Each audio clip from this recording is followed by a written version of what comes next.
My dad, Jim, was patient, strong, kind, sensitive, compassionate, a leader, and a very hard worker.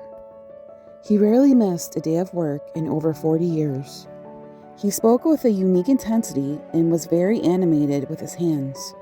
When asked to try to speak with his hands behind his back, he would say, I can't do it. During a conversation, you had to remember that he wasn't yelling, that was just the way he spoke. One of the things that we loved about him the most were all of his quirks.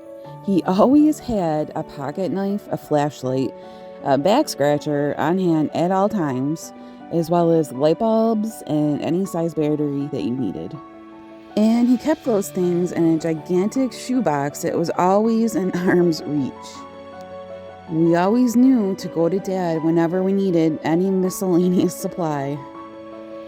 One year, I bought him an electric pencil sharpener for Christmas because that is what he asked for. We always referred to his quirks as dadisms. He had so many that we just started jokingly numbering them. My dad lived for his family. He never went to bed or left the house without telling my mom or us kids how much he loved us. He also gave the most incredible bear hugs. He cherished his grandkids. Whenever they would go visit my dad, he would always greet them by shouting their names with excitement. He married the love of his life, his high school sweetheart, my mom. He had a crush on her since 7th grade, but he was a little shy, so he didn't actually ask her out until senior year of high school. They spent more than 50 beautiful years together. Friends describe him as kind, a sweetheart, humble, loyal, that he always had their back, strong, he loved everyone, honest, respectful, and faithful. He was the knight in shining armor for all of his kids. One time, he rescued me when I was coming home from college, and I got stuck in a huge snowstorm, and my windshield wipers decided to stop working. I was afraid to drive the rest of the way home because it was whiteout conditions, and I pretty much had a meltdown. So I parked my car in a grocery store parking lot, and I called my dad. He drove out immediately to come and get me and let me drive his car home while he drove my car with the broken windshield wipers.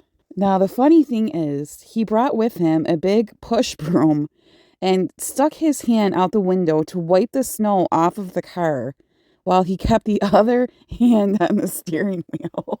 When I noticed that he was doing this, I started laughing so hard, and it pulled me out of my meltdown.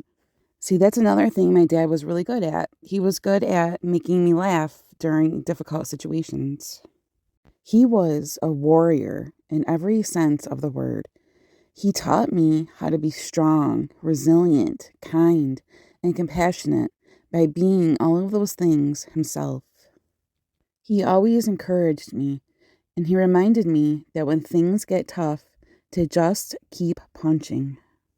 He would always build me up, and he knew just what I needed to hear. I miss my dad every single day. It never gets easier. Somehow I've just learned how to move on without him. But I carry him in my heart and always will. I'm thankful to him for everything. I love you, Dad.